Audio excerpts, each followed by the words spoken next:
নমস্কার বন্ধুরা, আমি আবার চলে এসেছি আজকে একটি বাংলা সিনেমা নিয়ে কথা বলতে। তো আজকে যে সিনেমাটা নিয়ে কথা বলবো তার নাম হচ্ছে কাতুকুতু বুড়ো। সিনেমাটা প্রডিউস করেছেন এসভিএফ ফিল্মস এবং সিনেমাটা ডিরেক্ট করেছেন উজান গাঙ্গুলি। এতে অভিনয় করেছেন উজান গাঙ্গুলি নিজে, রাপুর্ণা, লামা হালদার, ভাস্বর, রাহুল ব্যানার্জি, শঙ্কর চক্রবর্তী এরা। তো গল্পটার ব্যাপারে যদি ছোট্ট করে বলি, এখানে উজানের যে ক্যারেক্টারটা যার নাম কেদার, তার ছোটোবেলা থেকে একটা ট্রমা আছে। সে যেটা ট্রেলার লেভেলে দেখানো হয়েছে, সে কারোর হিউম্যান টাচ সহ্য করতে পারে না, কারণ সে ছোটোবেলায় কিছু এক্সপিরিয়েন্স উনি করেছিলেন, যে কারণে তার এই যে ট্রমাটা রয়েছে। এবং এবং তার একজন নিজেকে ভীষণভাবে গুটিয়ে রাখেন। এবং তার একটা পার্টনার আছে, একটা খেলনা টয়, যেটার নাম হচ্ছে কেটু। যে গিফটটা উনি তার বাবার থেকে পেয়েছিলেন, তার বাবার দেওয়া শেষ গিফট খেলনা ছিল এটা। তো উনি তার সাথে কথা বলেন এবং অল্টার ইগোতে নিজেকে একজন সুপার হিরো বলে মনে করেন, এবং তার জীবনে আসছে রাপুর্ণা। তাদের এই লাভ স্টোরিটা কীভাবে এগোচ্ছে এবং তাদের কীভাবে কত হার্ডেলস ফেস করতে হচ্ছে, এই নিয়েই হচ্ছে গল্পটা। দেখুন, actor Ujan Ganguly is a very promising একজন অ্যাক্টর, ঠিক আছে। তার যেমন রসগোল্লা বলি, লক্ষ্মী ছেলে বলি, ওখানে ওনার পারফরমেন্স কিন্তু দারুণ, মানে উনি একজন অ্যাক্টর হিসেবে ভীষণ ভালো।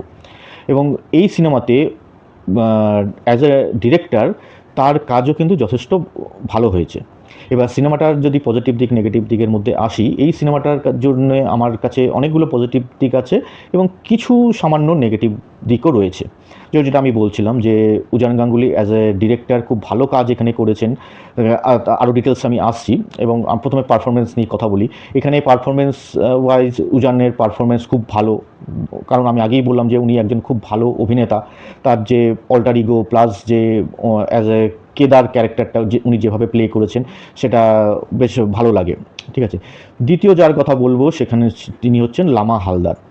ওনার পারফরমেন্স কিন্তু, ওনাকে সচরাচর খুব একটা বড় রোলে আমরা দেখতে পাই না, কিন্তু উনি একজন খুব ভালো অভিনেতা, ভালো মাপের অভিনেতা। এখানে উনি একটা ভালো ক্যারেক্টার পেয়েছেন এবং ওনার পারফরমেন্সও কিন্তু যথেষ্ট ভালো ছিল। রাপুর্ণার কথা যদি বলি, রাপুর্ণা খুব ভালো সিঙ্গার। কৌশিক গাঙ্গুলির অনেক সিনেমাতে অনুপম রায় সুরে বেশ অনেক সুপারহিট গান উনি গেয়েছেন। তো এখানে উনি অ্যাজ অ্যান অ্যাক্ট্রেস ডেবিউ করছেন। তো ওনার ডেবিউ মুভি হিসেবে উনি ঠিকঠাক কাজ করেছেন। ওনাকে দেখতেও বেশ ভালো লাগে, ওনার পারফরমেন্সও ঠিকঠাক।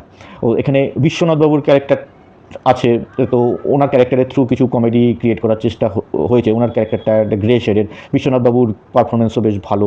তো এখানে ছোট ছোট অনেক সাপোর্টিং ক্যারেক্টার রয়েছে, যেমন ধরুন ভাস্বর, আমার সারনেমটা মনে পড়ছে না, ভাস্বর ব্যানার্জি আই থিঙ্ক।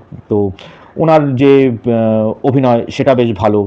রাহুল অরুণোদয় ব্যানার্জি, যিনি আজ আমাদের মধ্যে নেই, কিন্তু উনি যতটুকু স্ক্রিন টাইম পেয়েছেন ওখানে ওনার কাজ কিন্তু যথেষ্ট ভালো হয়েছে এবং উনি কিন্তু ইম্প্যাক্ট রাখতে পারেন। এবং এছাড়াও যদি বলি শঙ্কর চক্রবর্তী, উনি যতটুকু স্কোপ পেয়েছেন ভালো কাজ করেছেন। তো পারফরমেন্স মোটামুটি সবারই খুব ভালো। এবার যদি দ্বিতীয় পজিটিভ দিকে আসি, সেটা হচ্ছে এর গান। এখানে যেভাবে বাবা তোমার দরবারে সব পাগলের খেলা, যে গানটাকে রক ভার্সানে যেভাবে এখানে করা হয়েছে, কম্পোজ করা হয়েছে, সেটা শুনতে ভালো লাগে। তো তারপরে এসভিএফেরই অনেক মানে সুপারহিট সংস, যেমন বোঝে না সে বোঝে না, না রে না, আর তো পারি না, প্লাস দেবের আমি হলাম রোমিও, এই গানগুলোকে যেভাবে এখানে ডিরেক্টলি এখানে রিক্রিয়েট করা হয়নি, ওই গানের মানে কি বলবো, হেল্প নিয়ে একটা আলাদা গান এখানে ক্রিয়েট করা হয়েছে, ঠিক আছে। তো সেই গানগুলো কিন্তু দেখতে ভালো লাগে, শুনতেও ভালো লাগে, এবং যেভাবে পিকচারাইজ করা হয়েছে সেটাও ভালো লাগে। যে টপিকটা নিয়ে এখানে ডিরেক্টর উজান গাঙ্গুলি ডিল করছেন, সেটা খুব একটা রেলিভেন্ট টপিক।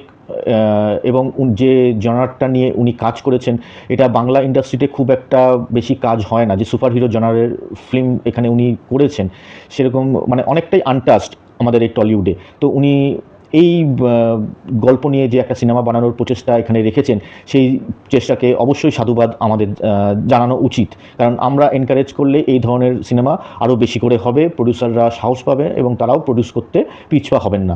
তো এই যে টপিকটা নিয়ে হয়েছে, যে একটা মোলেস্টেশন, যেটা আমরা ট্রেলার লেভেলে দেখেছি, সেটা যে মানে শুধু মেয়েদের ক্ষেত্রেই হয় সেটা না, মানে যাতে ছেলেদের উপরেও হয়, সেরকম একটা সেন্সিটিভ টপিক নিয়ে ডিরেক্টর উজান গাঙ্গুলি এখানে ডিল করেছেন। এবং ব্যাপারটা খুব ভালোভাবে এখানে ফুটিয়ে তোলা হয়েছে। সিনেমাটা কিন্তু এ সার্টিফাইড। এখানে কিছু মানে কিসিং সিন, কিছু স্ল্যাং এবং কিছু সিকোয়েন্স, গোর সিকোয়েন্স যেভাবে রয়েছে, সে কারণে এটা অ্যাডাল্ট সার্টিফাইড হয়েছে। তো এটা কোনো মতেই ছোটোদের জন্য নয়, 18 বছরের নিচের অডিয়েন্সের জন্য নয়। তো তো এই ছিল সিনেমার ভালো দিক। এবার যদি আমি কিছু নেগেটিভ দিকে আসি, সেটা হচ্ছে যে এখানে ক্যারেক্টারগুলো না অতটা বেশি এস্টাবলিশড নয়।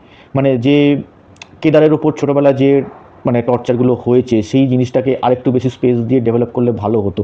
তার বাড়ির লোকের সাথে, মানে শঙ্কর চক্রবর্তী এখানে ওনার কেদারের জেঠুর রোল প্লে করেছেন, এবং তার সাথে যে কেদারের উজান গাঙ্গুলির বাবা এখানে মারা গেছেন, যেটা দেখানো হয়েছে, মানে কেদারের বাবা এখানে নেই। তো অ্যাজ এ মানে জেঠুর সাথে তার যে সম্পর্কটা, সেই জিনিসটাকে আরেকটু বেশি বেক্ট করলে আমার মনে হয় আমরা ক্যারেক্টারটার জন্য ফিল করতে পারতাম।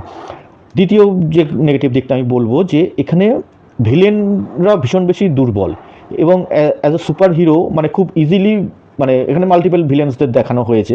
তো মানে সুপার হিরো হিসেবে কেদার সেই ভিলেন্সগুলোর ওপরে মানে খুব ইজিলি ওভার পাওয়ার করতে পারছে, ঠিক আছে।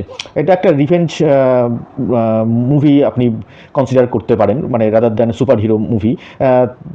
আসলে কি বলুন তো, সুপার হিরো মুভি থেকে আমরা যা এক্সপেক্ট করি, যে একটা মাস মোমেন্ট ক্রিয়েট হবে, যে একটা ট্রানজিশন হবে হিরোর মধ্যে, আসলে ডিরেক্টর সেই পথে হাঁটতেই চাননি। উনি ওনার মতনভাবে ভেবে একটা নিউ এজ সুপার হিরোর একটা কনসেপ্ট এখানে ক্রিয়েট করার চেষ্টা করেছে। এটা ডিরেক্টর স্টেক, এটা ওনার ফুল লিবার্টি আছে, উনি কীভাবে হ্যান্ডেল করবেন উনি সেইভাবেই করেছেন। শুধু আর কেউ দেখতে কিন্তু খারাপ লাগে না। সেকেন্ড হাফে যেভাবে মানে মানে ক্লাইম্যাক্সের দিকে যেভাবে একটা কোর্টরুম ড্রামা এখানে আছে, যেভাবে আমাদের ইমোশনাল করার চেষ্টা হয়েছে, সেই জিনিসগুলো এখানে ভালো লাগে। দুজনের কথা আমি এখানে ভীষণভাবে মিস করে গেলাম। এক হচ্ছে অনুজয়, আরেকজন হচ্ছে ক্যামিও চরিত্রে চূর্ণী গাঙ্গুলি। অনুজয় একজন পুলিশ অফিসারের ক্যারেক্টার প্লে করছেন। অনুজয়ের কাজও এখানে যথেষ্ট ভালো হয়েছে। এবং সবথেকে যদি যিনি সবথেকে বেশি মানে শো স্টপার, তিনি হচ্ছে চূর্ণী গাঙ্গুলি। উনি ওনার ছোট রোলে যেভাবে উনি পারফরমেন্স দিয়েছেন, যেভাবে উনি ডায়লগসগুলো ওনাকে দেওয়া হয়েছে, উনি যেভাবে ডায়লগ ডেলিভারি করেছেন, মানে আপনাকে হাসাতে বাধ্য, ঠিক আছে। মানে চূর্ণী গাঙ্গুলি ইজ সুপারব। মানে ছোট্ট রোলে উনি যে একজন জাত অভিনেত্রী, উনি যে খুব ভালো অভিনেত্রী, ওনার সেই এই ছোট্ট রোলে উনি পুরো ফাটিয়ে দিয়েছে, সবাইকে পুরো খেয়ে নিয়েছে। অসাধারণ অভিনয় করেছেন চূর্ণী গাঙ্গুলি, ঠিক আছে। ওনার ক্যারেক্টারটা আপনার মানে ভালো লাগবেই, ঠিক আছে। তো এখানে আমি যেটা বললাম, যে এখানে ডিরেক্টর টেক এবং অ্যাজ এ ওভারঅল মুভি যদি বলি, সিনেমাটা যথেষ্ট বেশি ইম্প্যাক্টফুল, মানে কোথাও বোর করে না। হ্যাঁ, এবার দেখুন, যেটা বললাম যে ডিরেক্টর এখানে সুপার হিরোটাকে অন্য ভাবে প্রেজেন্ট করতে চেয়েছেন। তো এখানে অ্যাকশন সিকোয়েন্স খুবই কম। এবার যদি আপনি টিপিক্যাল সুপার হিরোর কথা বলেন, যে একটা সুপার হিরো মুভিতে প্রচুর মাত্রায় অ্যাকশন সিকোয়েন্স থাকে, মাস মোমেন্টস থাকে, এখানে সেই সিকোয়েন্স খুবই কম। অ্যাকশন সিকোয়েন্স মানে মানে একদম যেখানে ইন্ট্রোডাকশন হচ্ছে কেদারের, সেখানে সেটা একটা বড় ফাইট সিকোয়েন্স, তারপর থেকে অল্প বিস্তর খুব সামান্য পরিমাণে অ্যাকশন সিকোয়েন্স আছে।